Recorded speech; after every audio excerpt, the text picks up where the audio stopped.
નમસ્કાર મિત્રો, આજનો આપણો ટોપિક છે કુલમનો નિયમ કે જેનું આપણે સદિશ સ્વરૂપ જોવાનું છે. ગઈકાલના વિડીયો લેક્ચરમાં આપણે જોયું હતું કે કુલમના નિયમ દ્વારા આપણે બે બિંદુવત વિદ્યુતભાર વચ્ચે લાગતું કુલમ બળ મેળવી શકીએ છીએ, વિદ્યુત બળ મેળવી શકીએ છીએ. બળનું આપણને સૂત્ર મળ્યું હતું F બરાબર કે Q1 Q2 divide by R square. બે વિદ્યુતભાર હતા Q1 અને Q2 અને બંને વચ્ચેનું અંતર કેટલું હતું આપણી પાસે આર જેટલું, કે જેની મદદથી આપણે વિદ્યુત બળ શોધ્યું હતું. આની મદદથી માત્ર ને માત્ર આપણને શેની જાણકારી મળતી હતી? માત્ર મૂલ્ય મળતું હતું, દિશાની આપણને જાણકારી હોતી નથી. એટલા માટે આજે આપણે સદિશ સ્વરૂપ જોવાનું છે. સદિશ સ્વરૂપની અંદર પણ ધારો કે આપણી પાસે જુદા જુદા બે વિદ્યુતભાર છે. આપણી પાસે એક વિદ્યુતભાર છે Q1, બીજો વિદ્યુતભાર છે Q2. સદિશ સ્વરૂપ છે એટલે આપણે કોઈ એક સંદર્ભ બિંદુ લઈ લઈએ છીએ O. સંદર્ભ બિંદુ O થી બંને વિદ્યુતભારના જે સ્થાન સદિશો હોવાના છે એ સ્થાન સદિશો આપણે લઈશું અનુક્રમે R1 અને R2. વિદ્યુતભાર Q1 નો સ્થાન સદિશ મળશે R1 તથા વિદ્યુતભાર Q2 નો સ્થાન સદિશ તમને મળશે R2. અહીંયા બે વિદ્યુતભાર છે, બંને એકબીજા ઉપર કંઈક ને કંઈક બળ લગાવવાના છે. સૌથી પહેલા આપણે વાત કરીએ છીએ Q1 ઉપર લાગતા બળ વિશે. તે Q1 વિદ્યુતભાર ઉપર Q2 દ્વારા લાગતું વિદ્યુત બળ.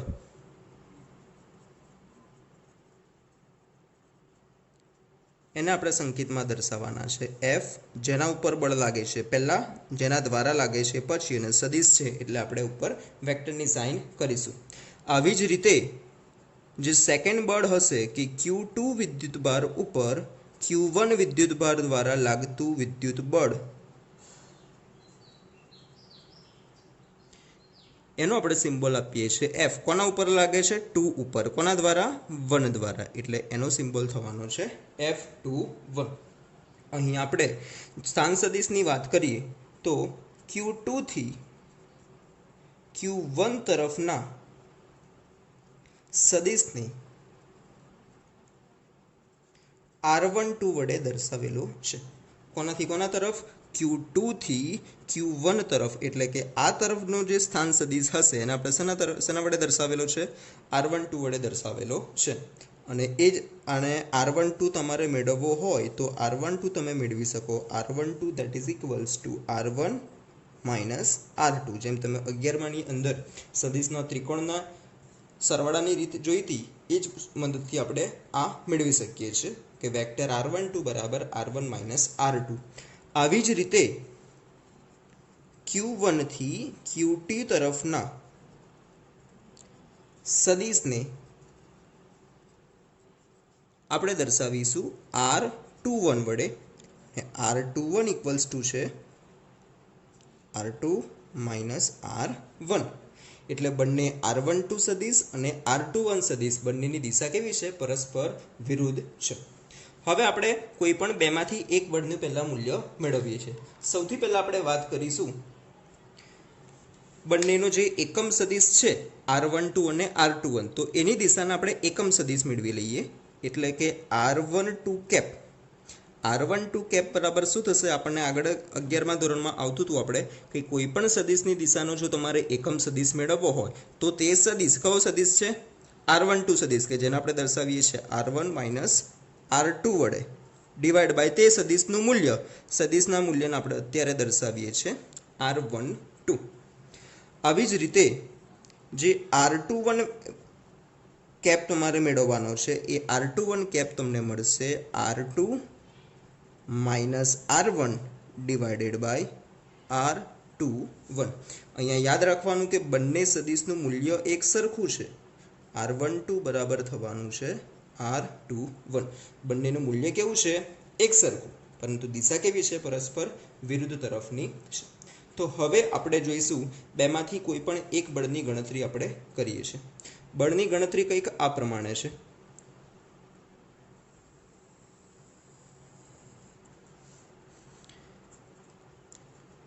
Q1 ઉપર Q2 લઈએ છીએ આપણે. Q2 ઉપર Q1 ને કારણે લાગતું બળ.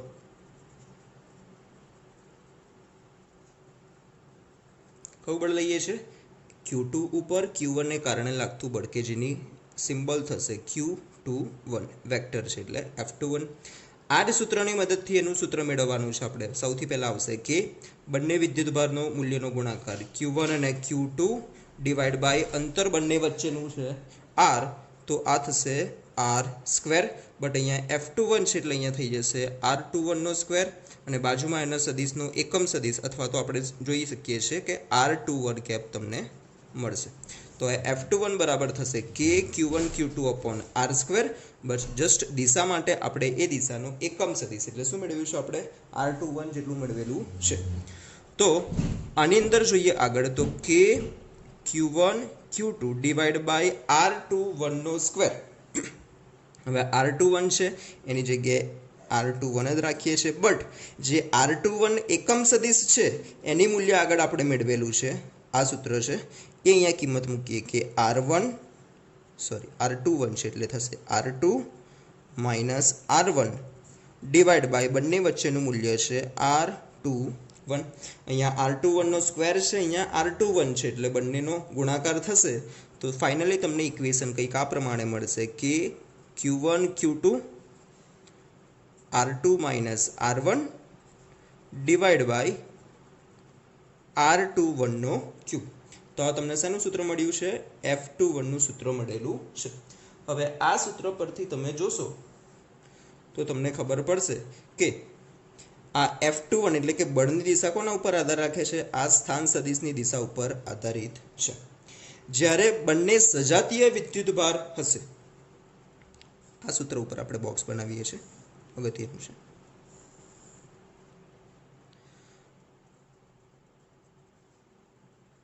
જો બંને વિદ્યુતભાર સજાતીય પ્રકારના હોય એટલે કે Q1 Q2 બંનેનો ગુણાકાર કરીએ અથવા તો બંને સજાતીય હોય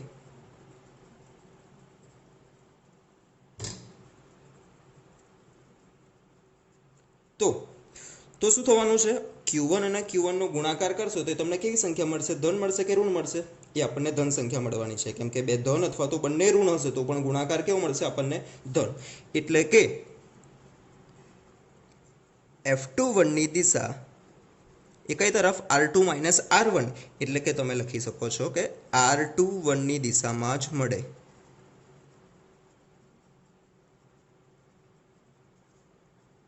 હવે R21 ની દિશા એટલે કઈ? સૌથી પહેલા જોઈએ કોના ઉપર બળ લાગે છે? આ F2 એટલે કે બીજા વિદ્યુતભાર ઉપર લાગતું બળ છે. કઈ તરફ લાગે છે? 21 ની દિશા. 21 ની દિશા કઈ તરફ છે? તો 21 ની દિશા આપણે જોઈ છે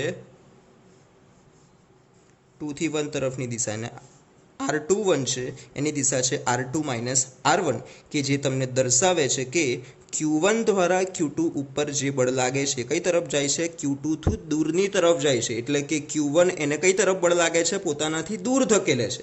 એટલે કેવા પ્રકારનું બળ થયું? એ અપાકર્ષી પ્રકારનું બળ થયું કે જે અપાકર્ષણ દર્શાવે છે. ક્યારે? કે જ્યારે બંને કેવા હોય? સજાતીય હોય ત્યારે. જો બંને વિજાતીય હોય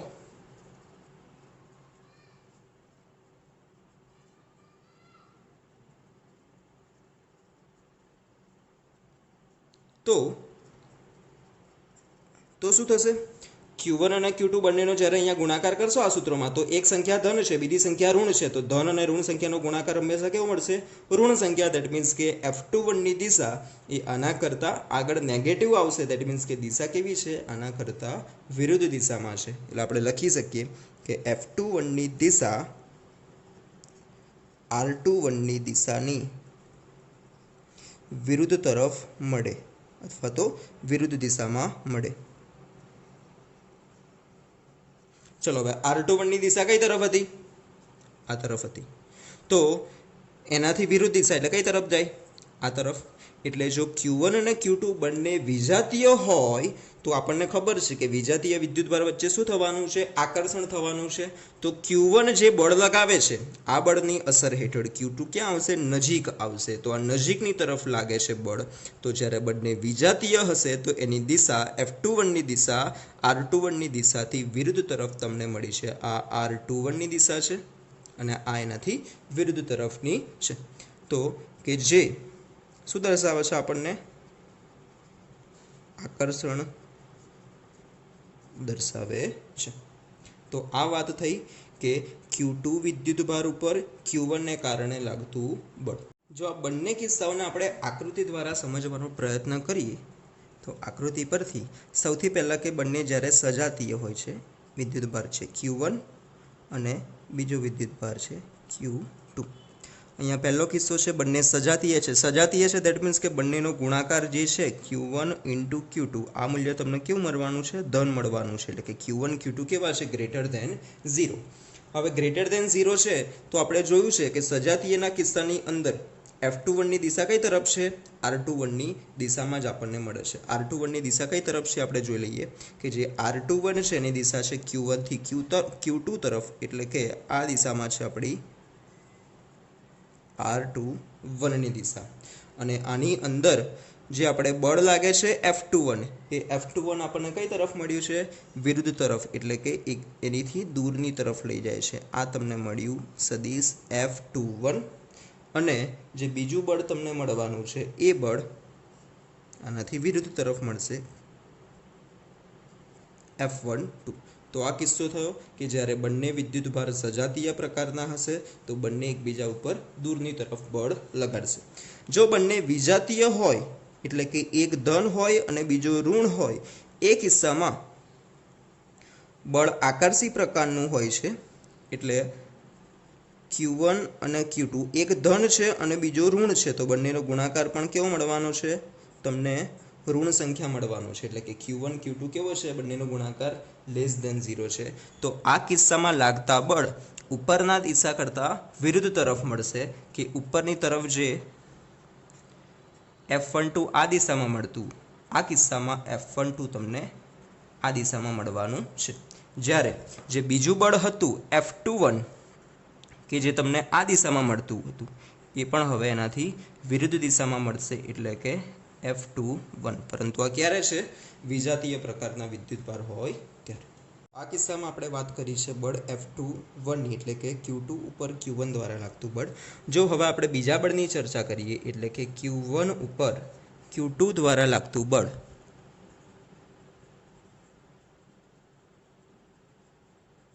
તો એ બળ થશે F12, એનો સિમ્બોલ થશે અને દેટ ઇઝ ઇક્વલ્સ ટુ આ જ સૂત્ર પરથી આપણે મેળવવાનો પ્રયત્ન કરીએ, આના પરથી ડાયરેક્ટ લખી શકીએ છીએ કે Q1 Q2 ડિવાઈડ બાય આના પરથી લખીએ, છેદમાં આવશે R12 નો ક્યુબ અને બાજુમાં થઈ જશે R1 માઇનસ R2।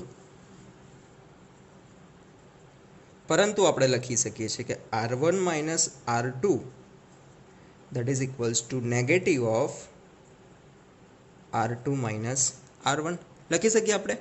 તો આ વેલ્યુ ઉપર મૂકીએ તો F12 બરાબર થશે કે Q1 Q2 અપોન R12 નો ક્યુબ ઇન્ટુ માઇનસ છે હું આગળ લઈ લઉં છું અને બાજુમાં મળ્યું આપણને R2 માઇનસ R1। આ જે આખું આપણે બોક્સ મૂકીશું આ બોક્સ એ કોની કિંમત છે જોઈએ, R12 છે એની જગ્યાએ અહીંયા શું છે R21, પરંતુ આગળ આપણે જોયેલું છે કે R12 અને R21 બંનેનું મૂલ્ય એક સરખું છે।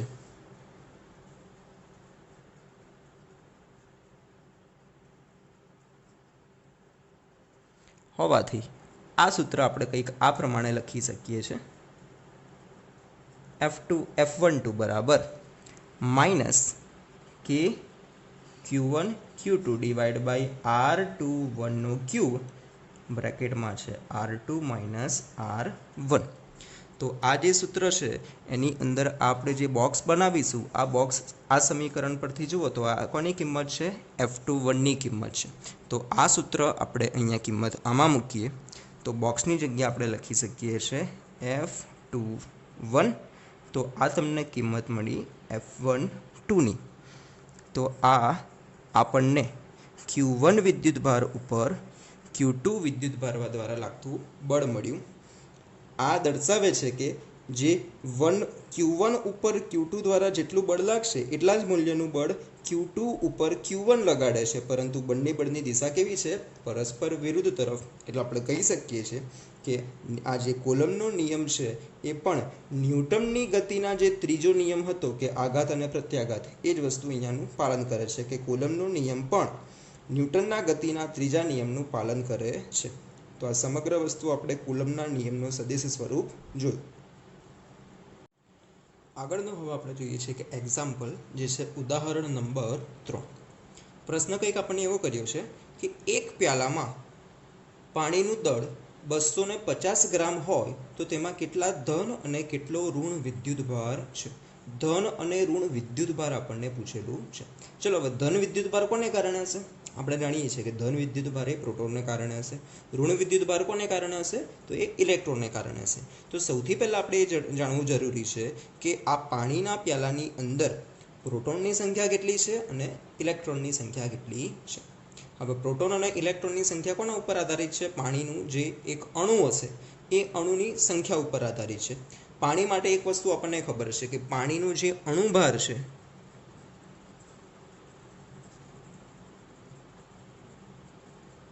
આ કેટલો છે? 18.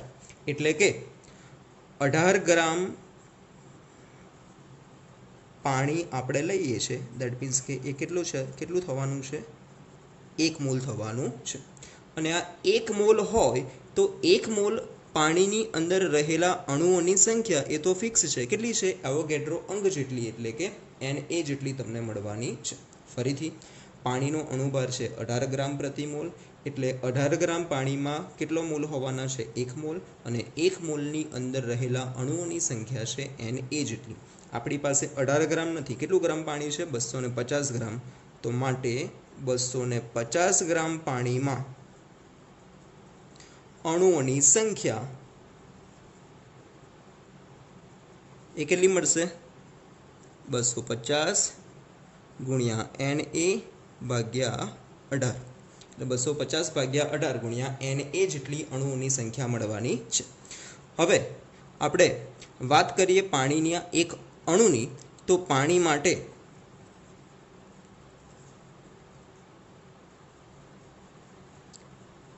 એક અણુની અંદર કેટલા પ્રોટોન છે અને કેટલાક ન્યુટ્રોન છે એ વાત કરીએ તો પાણીના દરેક અણુની અંદર પાણીનું સૂત્ર આપણને ખબર છે, જે છે H2O.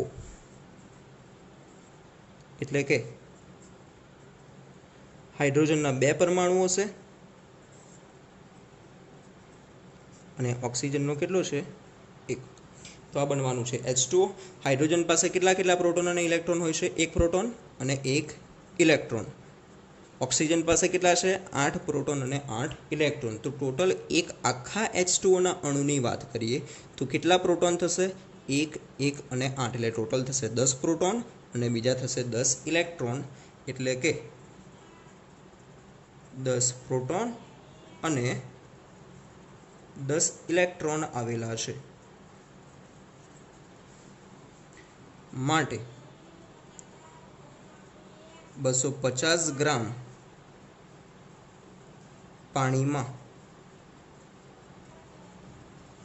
પ્રોટોનની સંખ્યા કેટલી થશે? તો 250 ગ્રામ પાણીમાં અણુઓની જે સંખ્યા છે 250 ભાગ્યા 18 ગુણ્યા Na, અને કેટલા વડે ગુણીશું આપણે? 10, કેમ કે એક અણુની અંદર કેટલા છે? 10 પ્રોટોન છે. ચલો, આ તો પ્રોટોનની સંખ્યા થઈ. માટે પ્રોટોનનો વિદ્યુતભાર કેટલો થશે? વિદ્યુતભાર આપણને મળશે, આ જે સંખ્યા છે એ નંબર મળ્યા આપણને n. એક પ્રોટોનનો વિદ્યુતભાર આપણે જાણીએ છીએ કેટલો છે? સ્મોલ e જેટલો. તો આ જેટલા પણ આપણી પાસે પ્રોટોનની સંખ્યા છે એ પ્રોટોનની સંખ્યાને આપણે e વડે મલ્ટીપ્લાય કરી દઈએ તો આપણને મળશે પ્રોટોનનો વિદ્યુતભાર. અહીંયા હવે Na અને e નું મૂલ્ય આપણે અંદર મૂકીશું તો કિંમત આપણને કંઈક આ પ્રમાણે મળશે, 250 ભાગ્યા 18 ગુણ્યા Na ની વેલ્યુ આપણને ખબર છે 6.02 ગુણ્યા 10⁻23 ગુણ્યા 10. ની કિંમત મળે છે 1.6 × 10⁻−19 અને વિદ્યુતભારનો એકમ તમને મળવાનો છે કુલમ. ગણતરી કરશો તો તમને આન્સર મળવાનો છે 1.34 ગુણ્યા 10⁻7 કુલમ. આ શું મળ્યો છે તમને? પ્રોટોનનો વિદ્યુતભાર મળેલો છે. 250 ગ્રામ પાણીમાં પ્રોટોનને કારણે આટલો આપણને ધન વિદ્યુતભાર મળશે. હવે આટલા જ પાણીની અંદર ઋણ વિદ્યુતભાર પણ કેટલો છે? એટલો જ છે. એટલે કે ઇલેક્ટ્રોનનો વિદ્યુતભાર પણ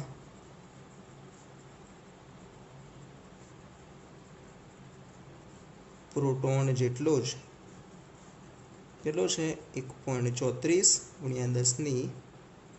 10⁷ કુલમ જેટલો મળે. તો આ થયો ધન અને ઋણ વિદ્યુતભાર 250 ગ્રામ પાણીમાં.